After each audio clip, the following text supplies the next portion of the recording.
I expected that if we got better and better at what we did, if we honed our skills, shoot straighter, fly faster, do all of those things, that if we got good, that our technological and quality mismatch would allow us to win. That was true at the tactical level. We won every firefight, and we're winning all the firefights, and I'm telling myself, therefore, we'll just do this long enough, we'll win the war. That wasn't right. All right, why is that the case? Well, we have the man himself sitting here. He is the author of a great new book. I have it in front of me, and you could watch it on your screen. Team of Teams, New Rules of Engagement for a Complex World. And we welcome in four-star general, 34 years in the U.S. Army, General Stanley McChrystal. General, an honor, sir. Mine, Steve. Thank you for being here. So you were talking about something that sounds very logical and the way it should go. Why didn't it go that way? Well, it's a great question. I mean, we started with exquisitely selected people, and then this training that built us into great small teams, but that didn't equate to victory. And it wasn't because Al-Qaeda in Iraq was all that good or that their leadership was all that monumental. It really was because the environment had changed. Suddenly, information technology, the speed of events, the interconnectedness of activities, a car bomb that went off at Baghdad actually affected people in Mosul and in North Africa to bring recruits in. Suddenly, we were against an enemy that was this loose network that leveraged technology almost unconsciously. I don't think it was their plan. And it made them very, very difficult. And so the traditional hierarchy, even as good as we were, was not good enough to beat that, so we had to change.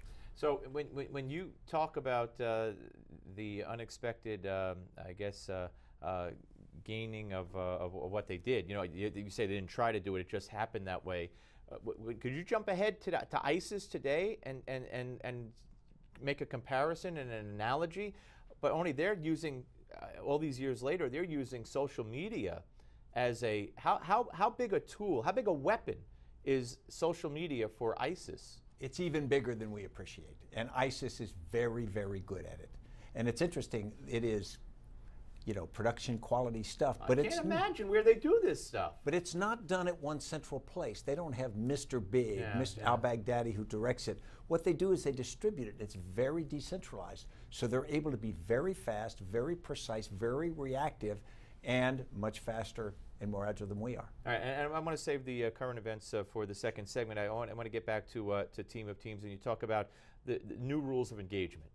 To me, rules of engagement mean fighting rules of engagement, and I want to talk about that because I believe, and I have no right to certainly lay this on you, I've never served, but I think our men and women have their hands tied to a great extent because of rules of engagement. But you're not necessarily talking about rules of engagement in a military sense or a fighting sense in this book. No, we're not. We're talking about how to think about organizing to fight. You know, we spend a lot of time getting somebody proficient in their task in business to work a machine or make certain decisions. And then what we don't do is figure out how to get the teams to work together. The silos in human resources and sales and marketing and research and development don't talk to each other. And then we're surprised when we don't get this coordinated, synchronized output. And what we've done is we've let our own organizations and our processes and our cultures handcuff us. And why? I mean, well, how did that happen? Again, unconsciously? No, it really came back in the Industrial Revolution. And a man named Frederick Winslow Taylor studied it and wrote a pamphlet in 1906 called Scientific Management. You remember when machinery suddenly gave us the ability to do things at scale, to make masses of products. We had to study how to interface workers with those machines, and then how to link machines into assembly lines, into processes. We became devotees of efficiency. How could we be more efficient to produce more X with the least amount of Y? And that was fine as long as the world moved at a predictable, deliberate pace. Now it doesn't. No, and let's go back to what you said about Al-Qaeda and what I said about ISIS. I mean, I'm reading now where, you know, I mean, robots. I mean, it's good and it's terrible because jobs are going to go by the boards. The technology is moving at a frantic pace. So how do you set something when it constantly has to be changed? I think the first thing you do is you start with that assumption. If you look at the pace of technological growth, it is now going at a steeper curve with artificial intelligence. So in reality, anyone who says we are going to figure out how to do something and that's going to last any appreciable amount of time is kidding themselves. And so what we've got to do is, instead of just worshiping efficiency, we've got to still be efficient. You have to really look at adaptability, because you're now shooting at moving targets. Yeah. And that's not in the human nature typically. We like to get something right, get it nailed down, and then do it for a long time. But and particularly the military. I mean, the military loves doing that.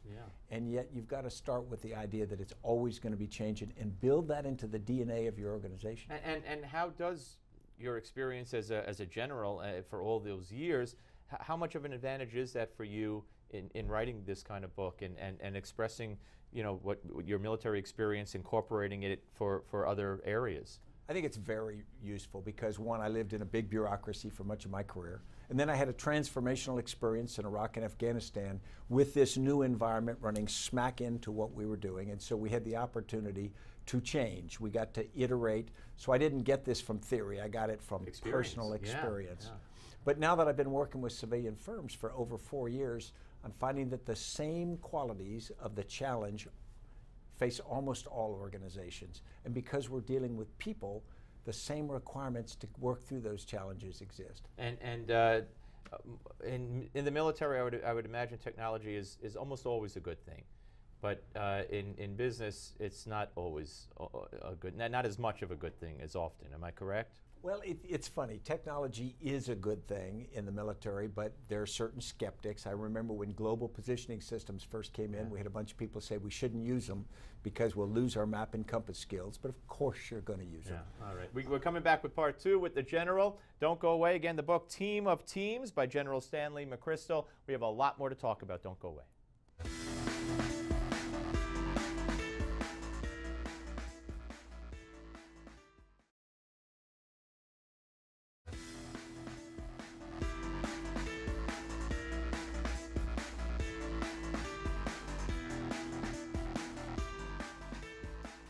All right, folks, back with General Stanley McChrystal, author of Team of Teams. All right, something I brought up in the previous segment, rules of engagement. You know, I remember back in the Iraq War, I remember we had just gone in, it was shortly after we went in, and I remember Colin Powell being interviewed or something saying that they were shooting at us from a mosque, but of course we couldn't fire back. And that just struck me. And I said on the air, it was at WABC Radio at the time, I said, if my son was over there fighting, and you're telling me they're shooting at him from a mosque, but you can't fire back, I'm going to go over there and pull him home by his hair. You can arrest me, I don't care. And it's only gotten, in my view, you tell me, progressively worse. Are our men and women having their hands tied out of political correctness in the way we now fight? Well, let me give a perspective on rules of engagement. When I commanded in Afghanistan, I tightened the rules of engagement in some ways. I said that any American soldier could use whatever firepower was necessary to defend themselves or their men. But if it was just to kill the enemy, I wanted them to stop and think. And the reason is not because I'm a particularly thoughtful guy, and it really wasn't even based on morality. It was based on, if we wanted to win that war, we had to win the support of the Afghan people. And if we were going to do that, we had to stop killing innocent Afghans, either unintentionally or because of the fact that the enemy would maneuver in places. So from my standpoint, from a very practical sense, rules of engagement can help us craft our behavior so that your son or daughter there who puts themselves at risk is not in vain.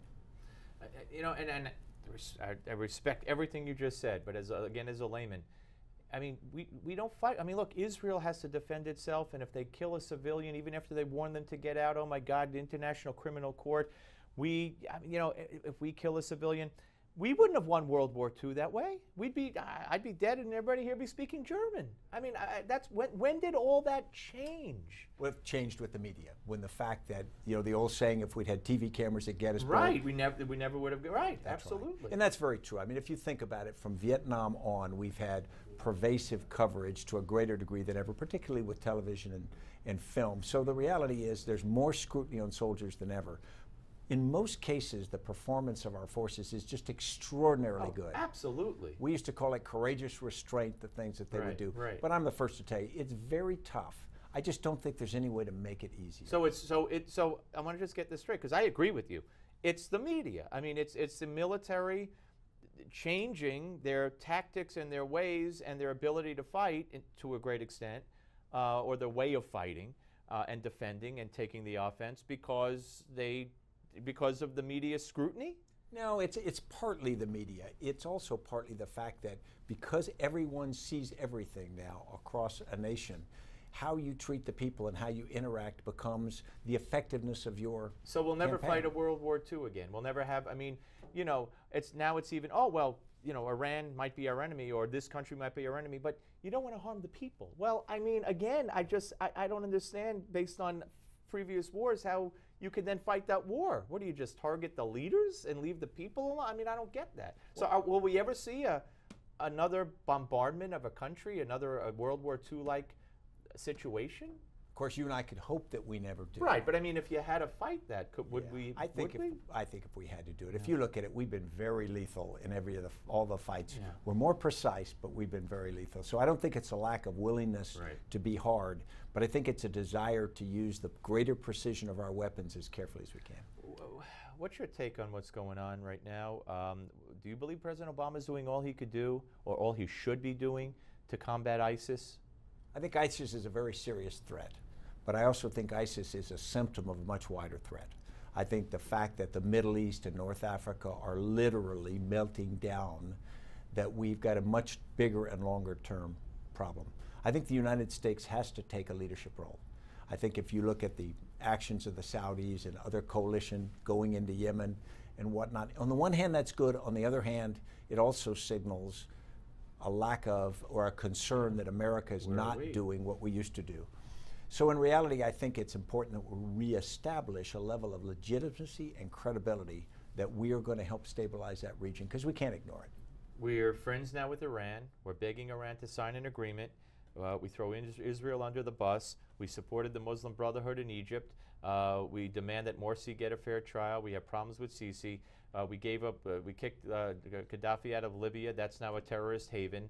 I mean, and Yemen, and again, Iran has overthrown the government of Yemen. We don't care. We still support Iran. I mean, you know, when I say support, you know what I mean. We throw everything they do aside. Is this an accident? I mean, you talk about how the Middle East has melted down. It's melted down under Obama. Policy decision, policy decision, policy decision. It's completely the antithesis of George W. Bush's decisions and other presidents. Is this on purpose? Is this an accident, do you believe, what's happened in the Middle East? Well, I think the most important thing is, from today forward, what we've got to do is establish American direction, and that's leadership in the region. But that's unlikely with the same president for the next year and a half. So I don't want to, we have a minute now. You said today forward, and I want to press you, but I will. What I asked you, I mean, does Obama did he want to remodel the Middle East the way it's turned out to an extent, or is it just bad policy? I think President Obama inherited a very difficult situation and is trying to work his way through it. But we are not working our way through it as well as I think any of us would like to. So I think we've got to take a hard look. And when the Saudis don't send their king to the summit in Washington, what does that tell you? Well, it's a concern. It gets to the title of my book, Team of Teams. If we can't form a team of teams in the region, it's going to be very difficult. I like the way you came back full circle. I was going to do it, but you did it for me. General, it is an honor and a pleasure, and thank you for your years of service, and nothing but all the best in your second book, and I understand your last book. Yeah. Steve, thank you, sir. Thank you very much. General McChrystal, ladies and gentlemen. Team of Teams. Pick it up. There it is. Great Father's Day gift, and just a great read regardless. We're coming back with more of the show. Don't go away. Thank you.